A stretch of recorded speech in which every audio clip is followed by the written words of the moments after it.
Oi, gente, boa tarde. Estamos aqui nos aproximando desse feriado não muito convencional. Feriado em meio a esse processo de isolamento social que tem marcado maior parte do país, né? Eu creio que isso é uma situação nova e que reforça a necessidade da gente fazer esse diálogo que estamos tentando construir aqui todos os dias. Bom, ontem, mais uma vez, né, o Brasil é sempre bastante pródigo em nos dar ações e situações novas do ponto de vista político.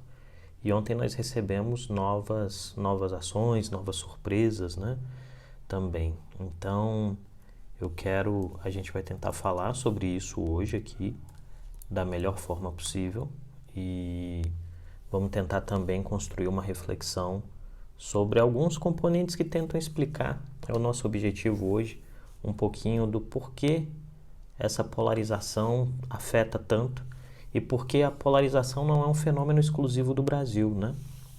E eu acho que essas são questões importantes que cabem para o nosso papo hoje.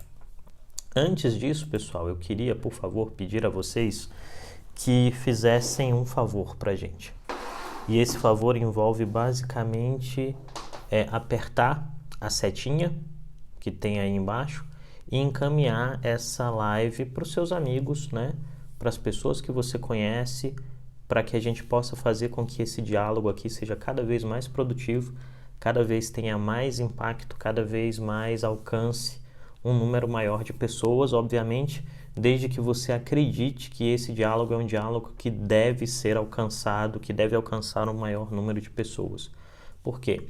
Qual é o nosso ponto aqui? O nosso ponto especificamente tendo em vista que cada vez mais, né, a ideia de polarização, de radicalismo, de embate, de pouquíssima racionalidade no debate político e no debate de políticas públicas tem se tornado o senso comum, esse espaço que a gente criou para discutir conjuntura política em tempos de Covid surge como uma tentativa de construir um freio nessas tendências, ou ao menos de levar a reflexão para um novo tipo de patamar. Um patamar técnico, um patamar analítico, um patamar que tenha uma percepção de realidade mais próxima dos fatos e dos elementos empíricos mesmo que devem marcar as decisões governamentais e as decisões de políticas públicas. Então eu te pediria para que, caso você acredite nessa ideia, que você aperte nessa setinha que tem aí embaixo, encaminhe essa live para os seus amigos, que você, se não nos segue ainda no Instagram, que você siga a minha página no Instagram, que você me siga no Twitter e que você me ajude a construir uma nova lógica de debate. Esse é o nosso principal objetivo.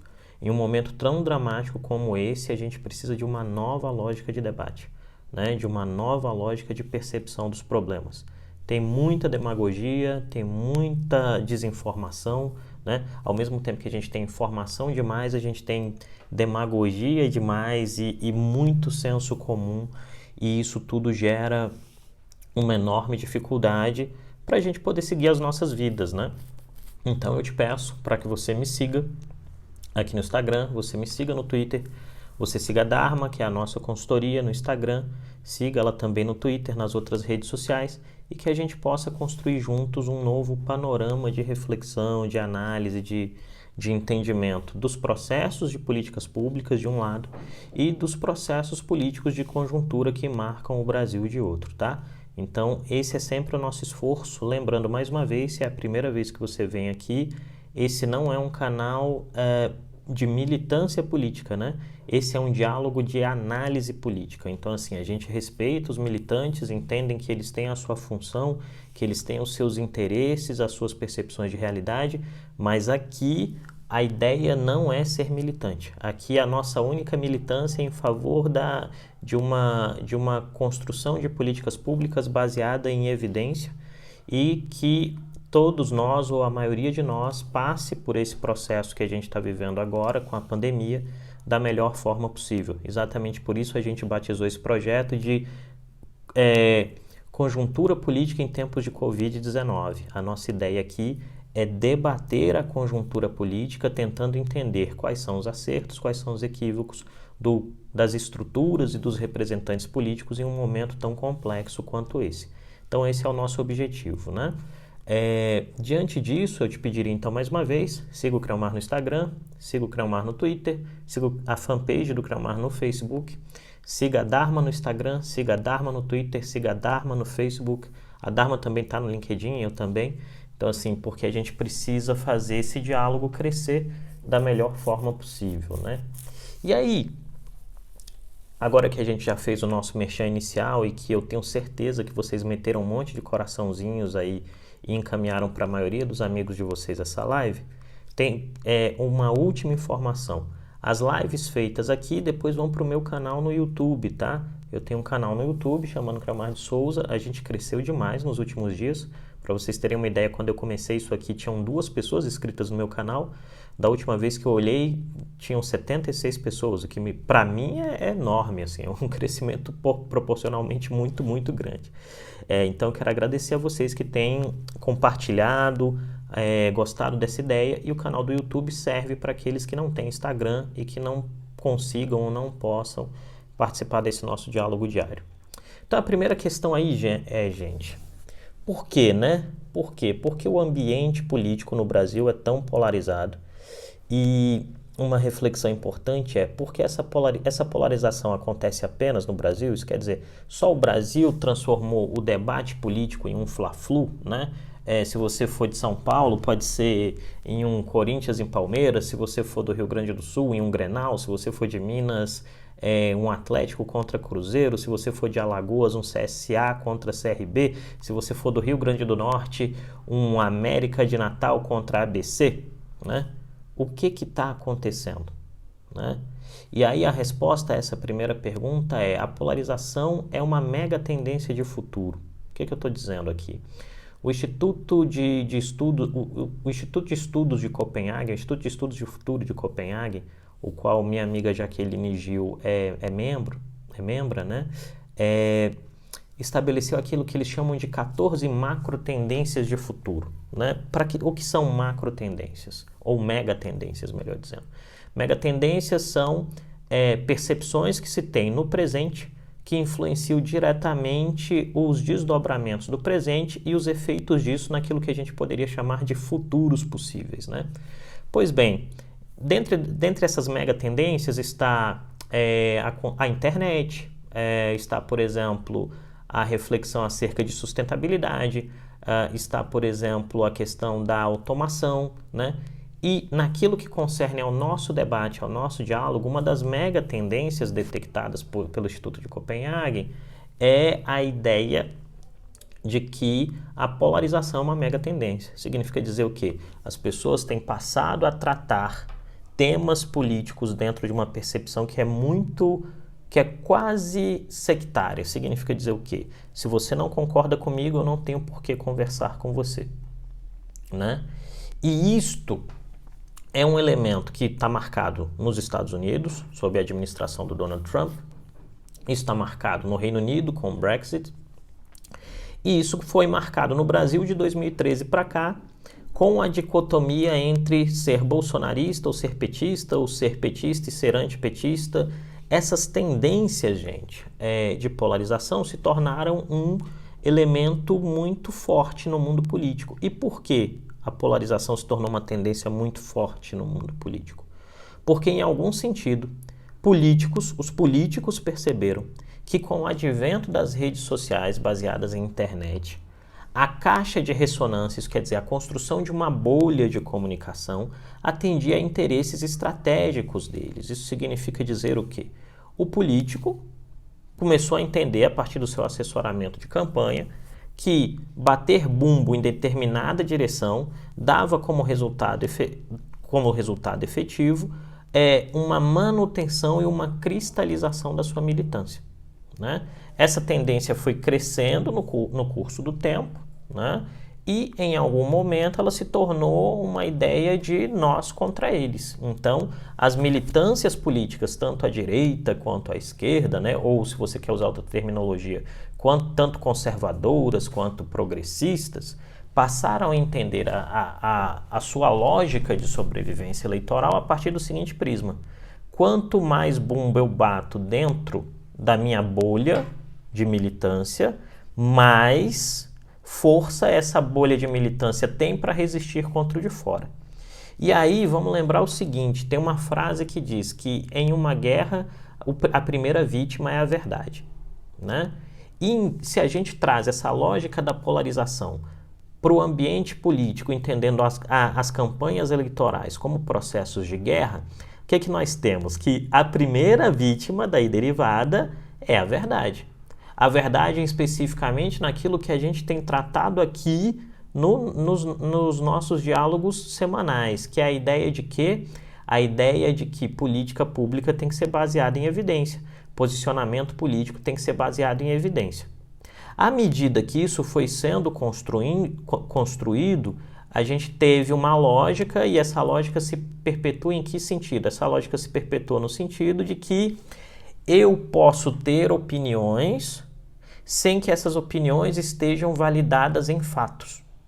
Isso cabe para um lado e cabe para o outro dentro do espectro político. E aí tem uma perversidade importante nessa lógica em termos de internet, de embate político de internet no Brasil.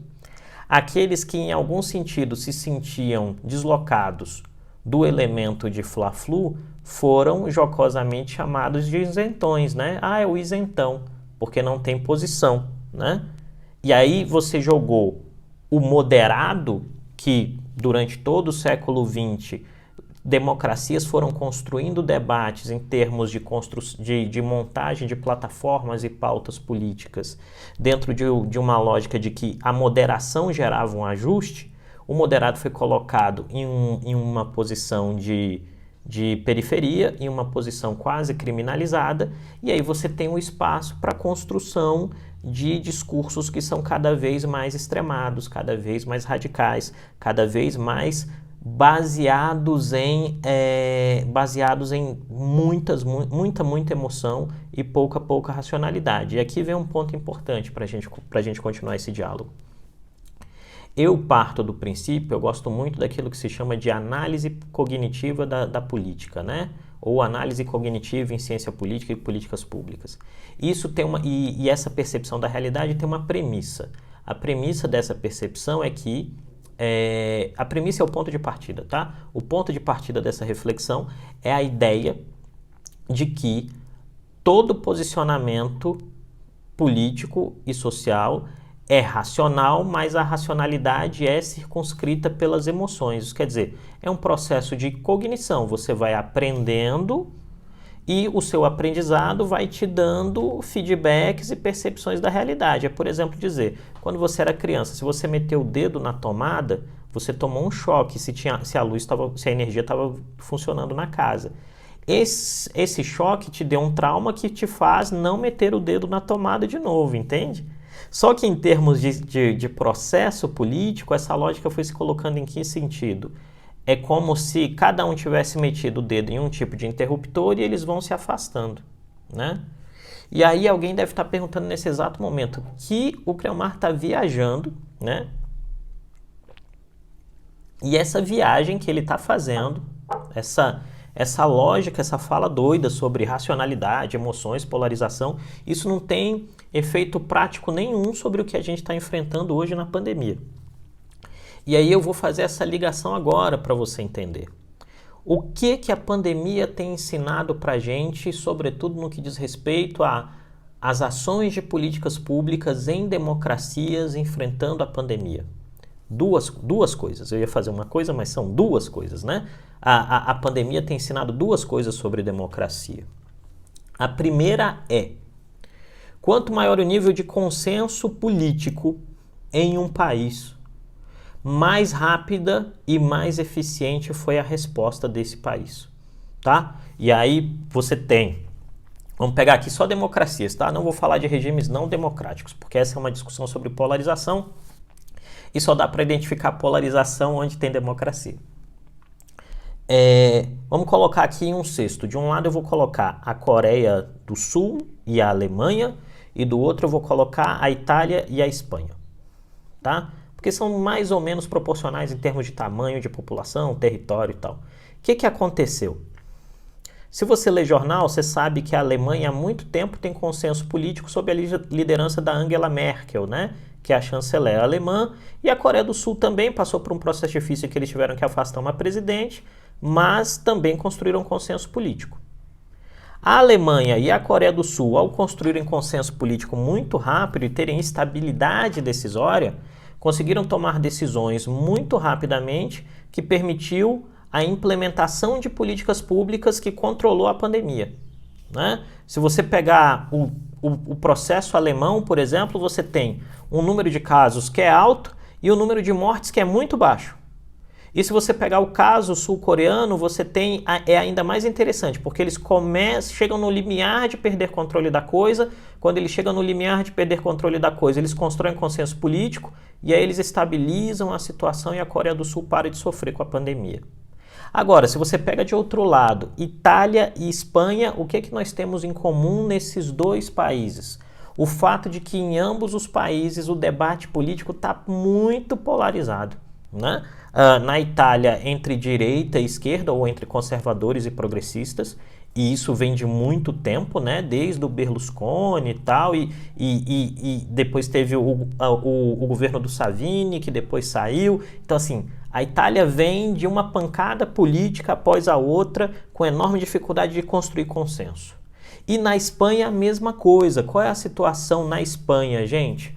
A situação na Espanha é o fato de que, já de muito tempo, há dois tipos de recorte. Um recorte entre conservadores e progressistas, de um lado, e um recorte transversal, entre aqueles que querem um Estado unificado e aqueles que querem a construção de nacionalismos com destaque ao que tem acontecido na Catalunha, né? E aí, esses 4 países separados em 2 grupos servem para a gente explicar o quê, né? Obrigado pelo comentário, Juliana. Esses 4 países agregados em 2 grupos servem para a gente entender o quê? Servem para a gente entender que, em termos de construção de política pública e política pública mensurada com qualidade, nós temos que, quanto maior é o consenso político, maior é a capacidade de identificar um problema uniforme e maior é a possibilidade de gerar uma resposta rápida a esse problema uniforme, né? E aí o que nós temos quando a gente compara os dados, sobretudo no que envolve o número de contaminados, sobre o que envolve o número de mortes e sobre o que envolve as reações do poder público a essa situação nesse grupo de 4 países separados em 2 grupos. Vamos lá, caso a caso. Coreia do Sul, como eu falei antes, os casos começam a aumentar muito rapidamente, porque a Coreia do Sul está muito próxima à China. Quando isso acende o sinal de alerta, e aí quando a gente está falando de alerta em política pública, a gente está falando de atenção, né? Que significa dizer, você está aqui lavando louça e o fogão está ligado. Você só vai perceber que esqueceu o fogão ligado quando a panela começa a queimar. Quanto mais rápido você sentir o cheiro, você vai lá e desliga a panela, né? Quando isso sobe, os sul-coreanos conseguem fazer o quê? Eles olham e falam, nossa, isso é um problema. Eles constroem consenso político rapidamente, esse consenso político se transforma em políticas públicas. No caso da Coreia do Sul, políticas públicas que fazem com que o complexo industrial biomédico sul-coreano trabalhe muito duro para produzir testes. Eles fazem uma lógica de testagem, de isolamento, de controle, e o número de mortes primeiro estabiliza e depois vai gradativamente caindo, e à medida que as mortes caem e a política de testagem funciona, a economia pode fazer uma curva ascendente. Ninguém está querendo dizer aqui que a Coreia do Sul vai crescer 10% esse ano. Estou dizendo que os efeitos da recessão são diminuídos, né? E isso serve para mostrar o primeiro elemento, que é: não existe um dilema entre saúde pública e economia. Esse dilema é falso, né? Para quem tem acompanhado as nossas lives, a gente até colocou no Stories um livro aqui, né? Que é Economia da Pandemia, né? Então, assim, não existe isto, tá? Pois bem, os sul-coreanos resolvem o problema. Vamos comparar a Coreia do Sul com um outro caso em que eles não conseguem resolver o problema? Vamos lá, vamos comparar Coreia do Sul com a Espanha. Vamos comparar por diferenças, né? Porque eles estão em continentes diferentes e tal. Na Espanha, o que acontece? Os casos começam a aparecer, a estrutura governamental demora a reagir. À medida que a estrutura governamental demora a reagir, e demora a reagir por quê, gente? Porque não tem consenso, né? À medida que você não tem consenso, enquanto que eu acho que a prioridade é o combate à pandemia, Joãozinho acha que a prioridade é pintar a calçada, né? E Mariazinha acha que a prioridade é a iluminação pública. Como eu não tenho consenso, eu não consigo coordenar as ações governamentais, como está o comentário aí da Juliana, eu não consigo colocar o dinheiro necessário para resolver o problema, e qual é o resultado? As pessoas morrem. E aí a Espanha vai fracassando nesse processo. E aí se você pega o nível de letalidade da Covid-19 na Espanha, é um dos maiores do mundo hoje, né? E aí a gente volta para outro país, a gente vai na Alemanha, né? O que acontece na Alemanha? Logo que o número de casos começa a crescer, o governo federal, via chanceler Angela Merkel, conversa com os governos estaduais, né? A Alemanha é uma federação perfeita, e os governos estaduais, em sintonia com o governo federal, começam a construir ações muito rápidas de prevenção, melhoria de infraestrutura hospitalar, isso é fundamentalmente importante, melhoria de infraestrutura hospitalar, testagem e conscientização das pessoas acerca dos riscos, né, da Covid-19. As pessoas entendem isso e aí o que acontece? O número de casos continua alto, mas o número de mortes é muito baixo. E aí se você atravessa a fronteira, eu tô com medo de cometer uma incorreção aqui, eu não me lembro, eu acho que a Itália faz fronteira com a Áustria, eu não sei se a Itália faz fronteira com a Alemanha, enfim. Mas vamos passar a fronteira ali passando pela Áustria, né?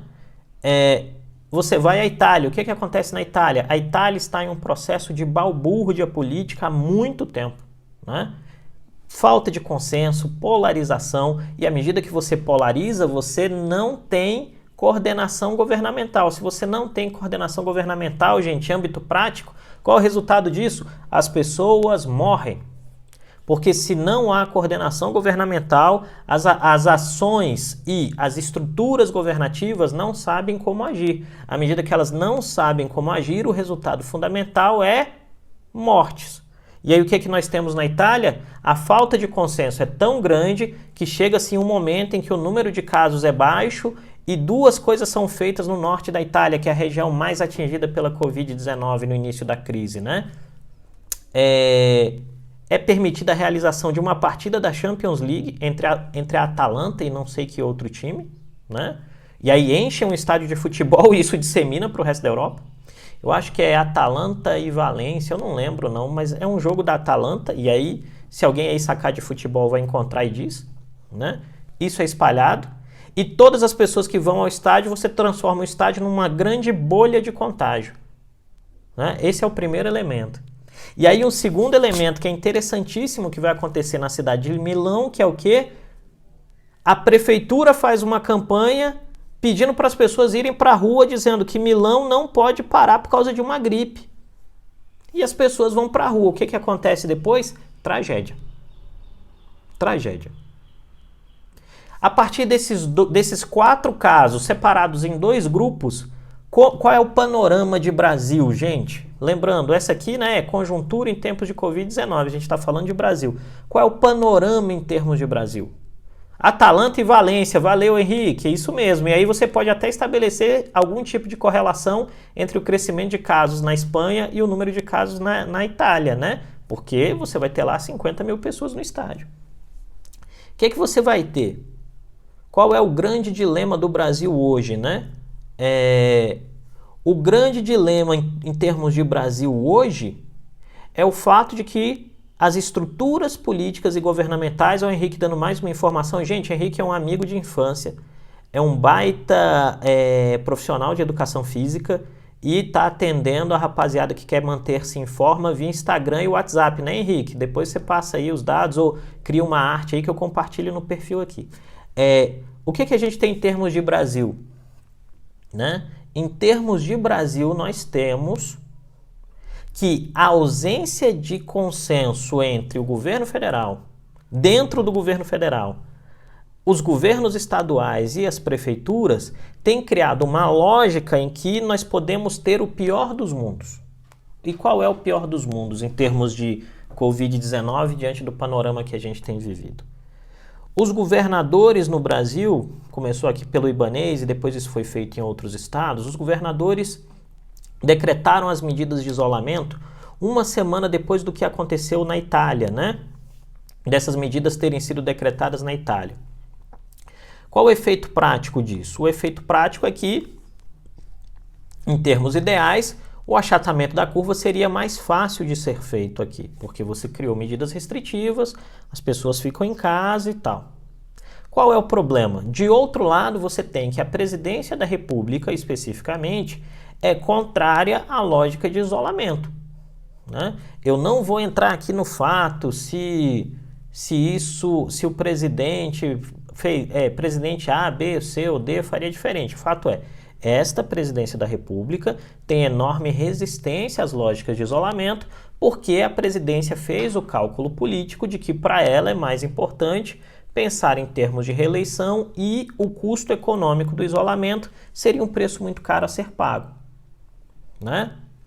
Essa presidência faz essa escolha, a presidência tenta construir um discurso que primeiro é de negação, é a ideia da gripezinha, depois o Brasil não pode parar, isso cai na justiça, e agora é a ideia de que a hidroxicloroquina resolve o problema, então todo mundo pode trabalhar, porque se você ficar doente, o médico vai te dar cloroquina, você vai ficar bom. Né? Qual é o efeito prático dessa falta de consenso? Porque aí você imagina, é um cabo de guerra, os governadores estão puxando a corda para um lado, a presidência da República puxa para o outro, no meio aqui a gente pode dizer que há um ministro da Saúde, porque o ministro da Saúde é subordinado ao presidente, mas de outro lado reforça a posição dos governadores, que vem em sintonia com a OMS. Esse cabo de guerra, gente, coloca o Brasil no pior dos dois mundos. Porque você aumenta a percepção de incerteza pela disfuncionalidade da informação, que significa dizer o quê? Você liga a TV ao meio-dia e tá lá o João Dória dizendo que é importante ficar em casa. Né? Fique em casa. Você liga a TV, aí depois você entra no YouTube e tá o Bolsonaro dizendo vamos pra rua. Ou então ele vai numa padaria. Qual é o impacto disso sobre o indivíduo comum? O indivíduo comum cai numa situação que é o quê? Uai, se o presidente da República está na rua dizendo que eu posso estar na rua, eu posso ir à rua. E essa pessoa vai à rua. O problema fundamental é que, à medida que há uma dissonância e uma disfuncionalidade na tomada de decisão, a coordenação das ações e a tomada de decisão de outro lado se torna mais lenta. Quem viu o jornal aí ontem percebeu o que nesses últimos dias, né? Primeiro o embate entre o ministro da Saúde e o presidente manteve a posição de não demitir o ministro da Saúde, ele mudou, né? Ele queria demitir, depois não demitiu, voltou atrás, e ontem dois ministros que são muito próximos do presidente, são dois ministros não, né? O Onyx, que é ministro, e o Osmar Terra, que é ex-ministro e que espera voltar a ser ministro em algum momento, são flagrados na lógica de que eles estão conspirando contra um terceiro ministro. E isso, mais uma vez, gera mais confusão, mais disfuncionalidade, mais dificuldade de avanço em termos de políticas públicas. E por que isso está acontecendo? E aí eu já vou na sua pergunta, Gabriela. Isso está acontecendo por quê? Porque no núcleo do governo federal, hoje, nós temos um embate. A gente tem um embate entre aqueles que têm uma posição que é de apoio ao posicionamento do ministro da Saúde, e aí ali nisso você vai dizer que tem o Mandetta, de outro lado a gente tem os militares com ele, e de outro lado aquele grupo que é mais ideológico e que tem a posição de que o maior risco não é a pandemia, o maior risco é a recessão. Então, ao custo de algumas mortes durante a pandemia, a gente tem que salvar a economia, né?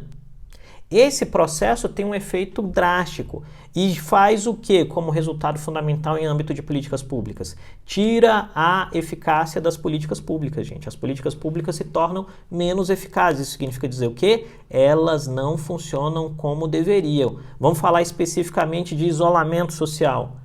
O que a gente tem como certeza em termos de Covid hoje é que isolamento social só serve para achatar a curva se a adesão ao isolamento social estiver na faixa de 70% das pessoas.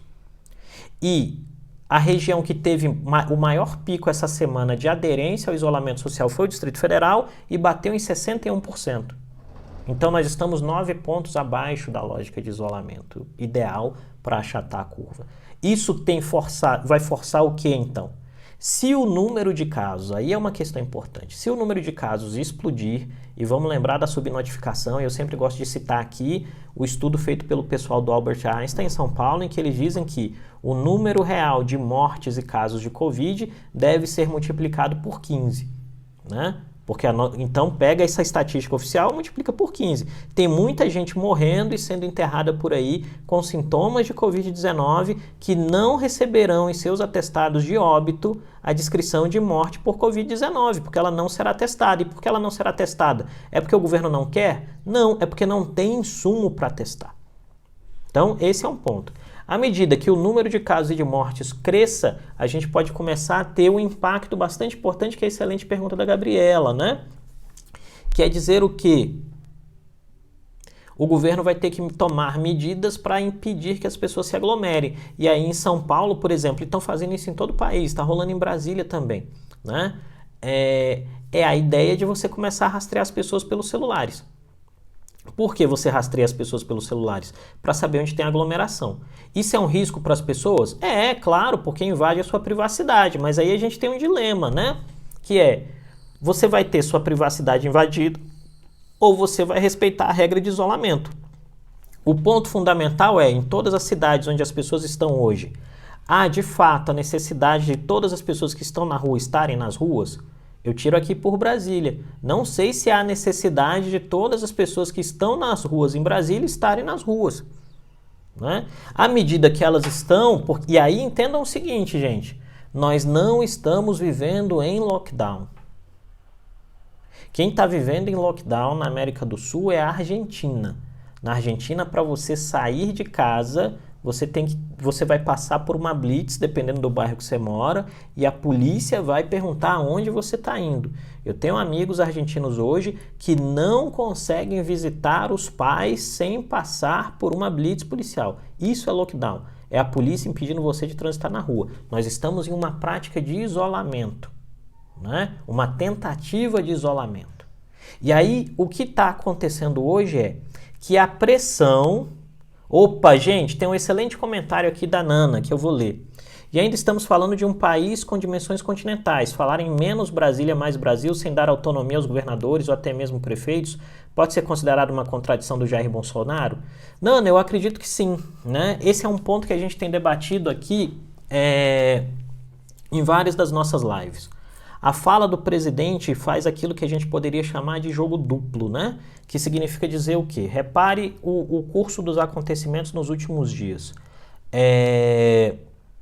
O presidente bate no ministro da Saúde, mas ele não revogou o decreto de calamidade pública.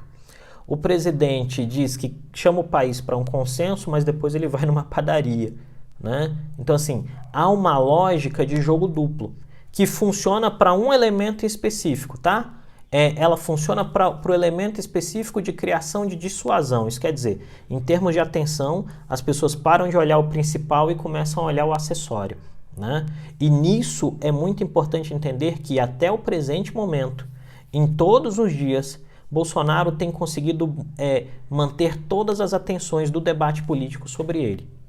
Ora é porque vai demitir um ministro, ora é porque não vai demitir um ministro, ora é porque tem 2 ministros conspirando contra o outro ministro, ora é porque a cloroquina vai ser usada, ora é porque a cloroquina não vai ser usada. E isso é muito importante, porque à medida que Bolsonaro consegue manter todas as atenções focadas nele, na sua narrativa e no seu grupo político, de fato, o que nós temos? De fato, nós temos um processo de dispersão.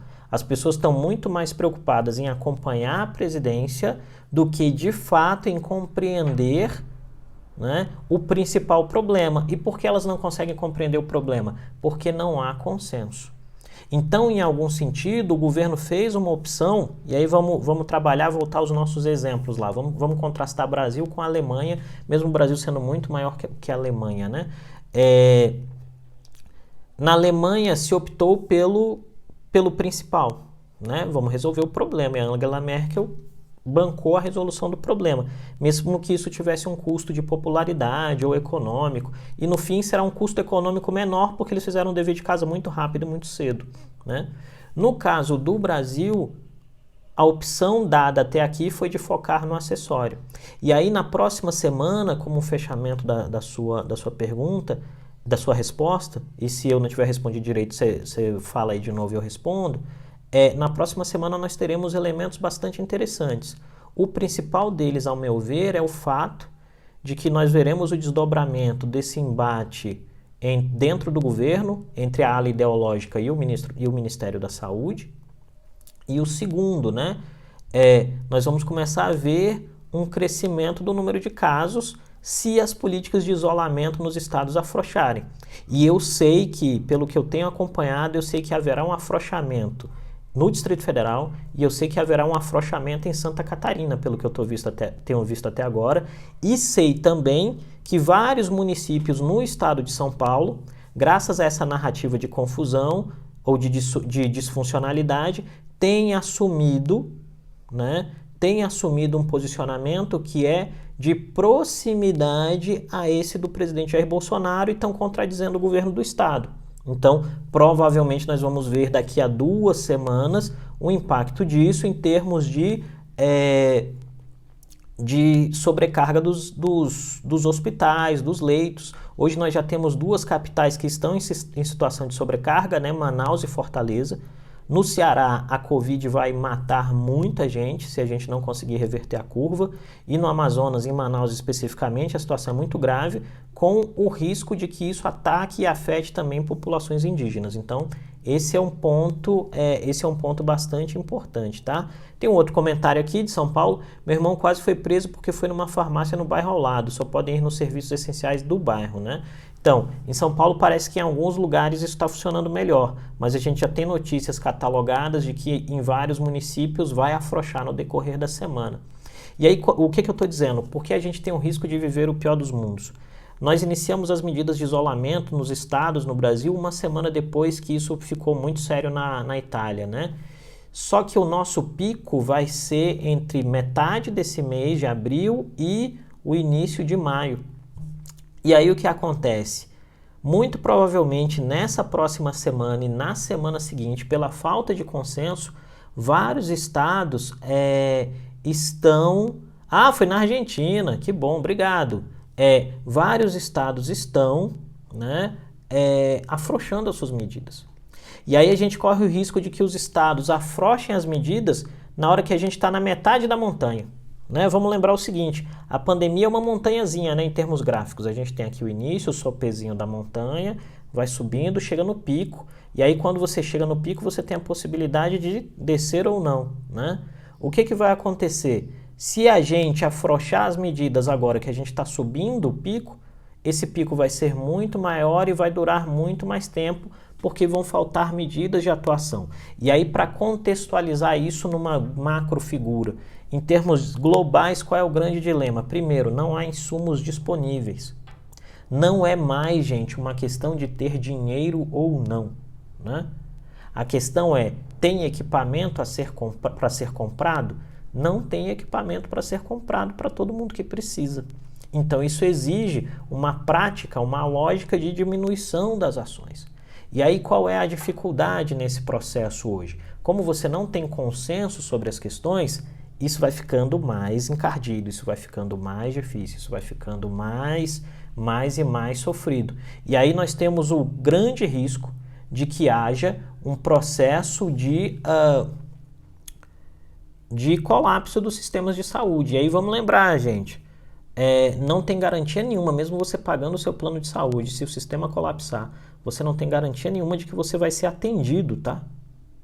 Se não existirem leitos suficientes, não adianta ter a carteirinha do plano, você pode não ser atendido.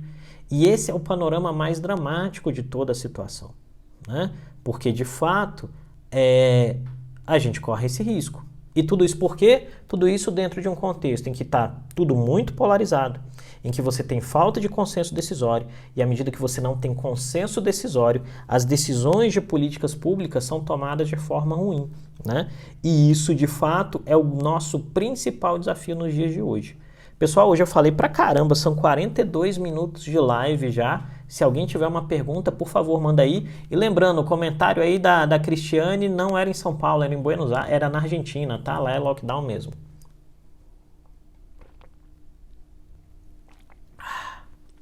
Se alguém tiver uma perguntinha ou um comentário, pode jogar, que nós já entramos aqui em 42 minutos. E aí, daqui a pouquinho a gente está se despedindo. Vamos ver, mais algum. Acho que é no... Tá, então, o que a gente tem? Rememorando, né? Nós temos um processo em que a polarização é uma mega tendência de futuro, né? E aí o que a gente pode fazer para reverter essa mega tendência de futuro? É mostrar às pessoas que política pública e decisão política tem que ser feita baseada em evidências. Isso é fácil de ser feito? Não, né? Porque você vai ter que estudar. Né? Mas, de fato, é melhor que a alternativa. E a alternativa é o quê, gente? A alternativa é não fazer nada. Tá? Então, a gente tem que fazer política pública e decisão política baseada em evidência. Algumas pessoas poderão se negar a ser convencidas desse processo, dessas escolhas, obviamente. O que acontece é que, em termos de prática eleitoral, o ideal é que eles sejam minoria. Né?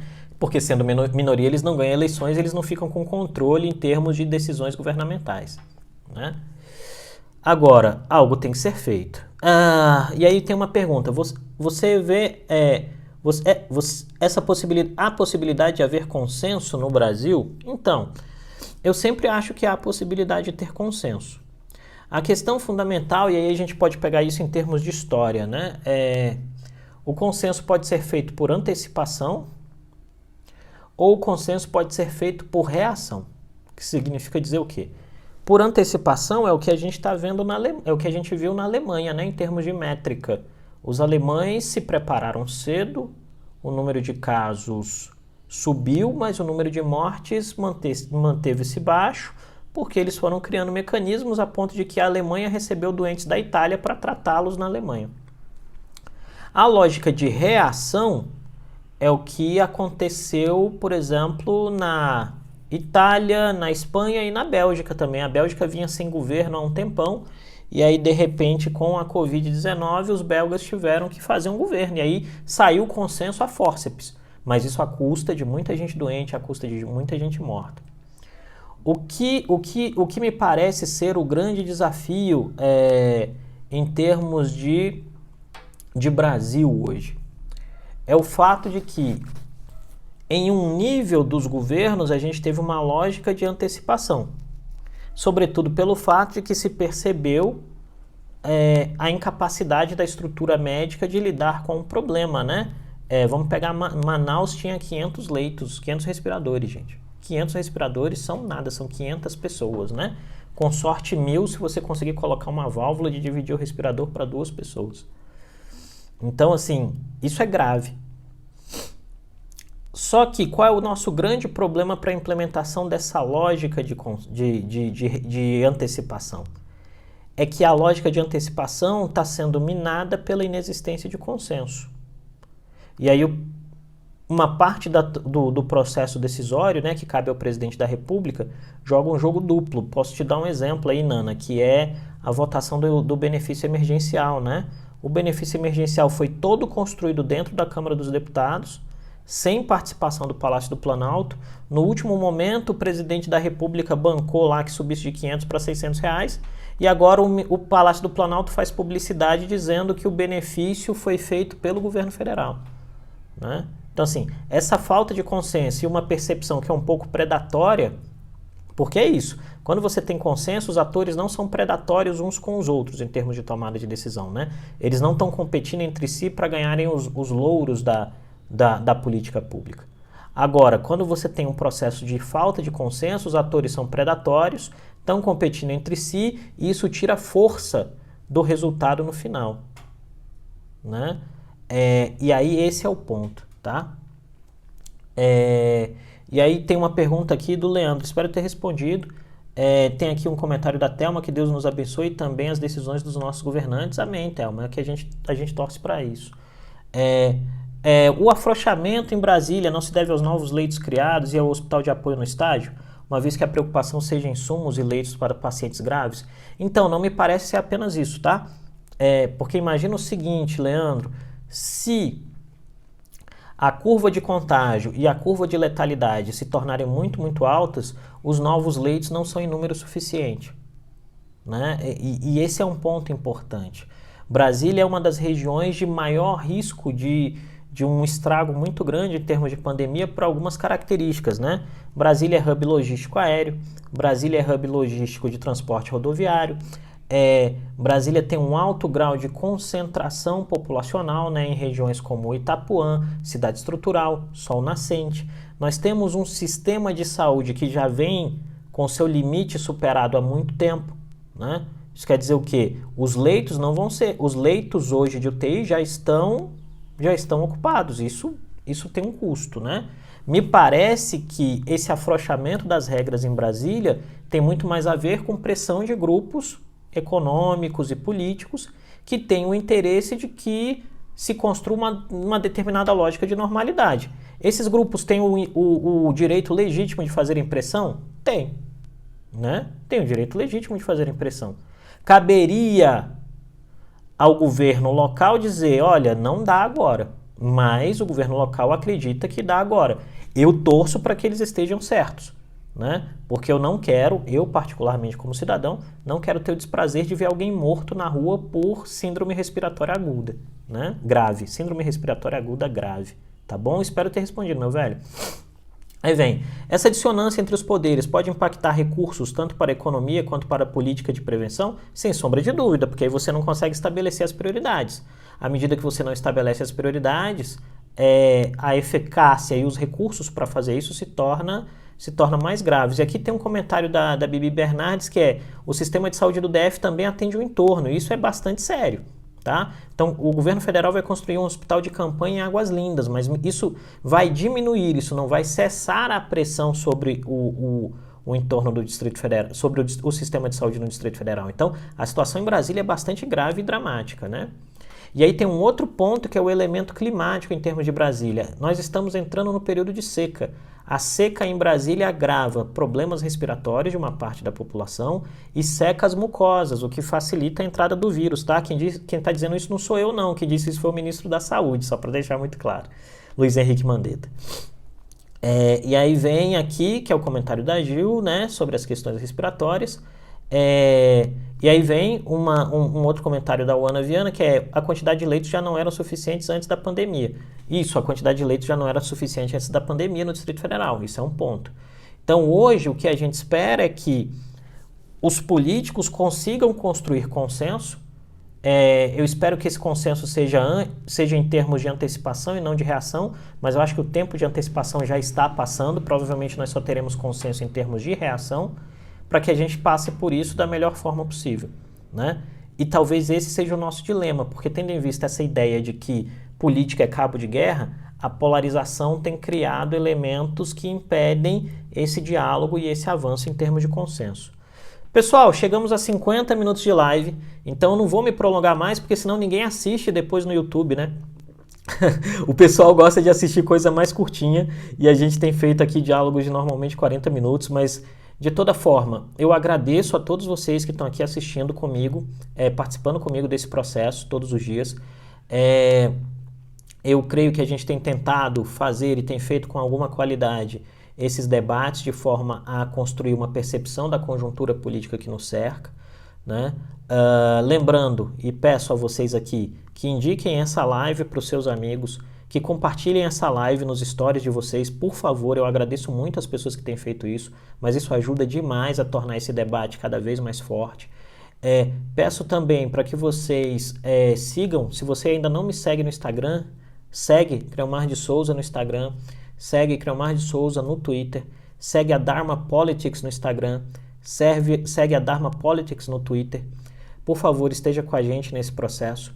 E, no mais, eu desejo a todos uma semana santa, né? Uma sexta santa, um sábado abençoado, um domingo de Páscoa maravilhoso, que vocês possam renovar o amor nas famílias de vocês, né?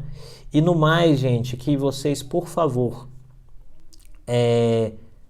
lavem as mãos, cuidado ao ir à rua. Se puder, fique em casa se você puder, por favor. Tem muita gente se sacrificando na rua já, né? Pessoal do Corpo de Bombeiro, da polícia, gente trabalhando em serviços essenciais, esse pessoal já está se sacrificando, então fique em casa. Se você não tiver máscaras descartáveis, usa um lencinho, faz uma mascarazinha de pano, se protege, usa uma luvinha, lava a mão, usa um vidrinho de álcool, coloca. Gente, este é o novo normal, tá? Este é o novo normal. Nós não temos tratamento e nós não temos vacina para a Covid-19.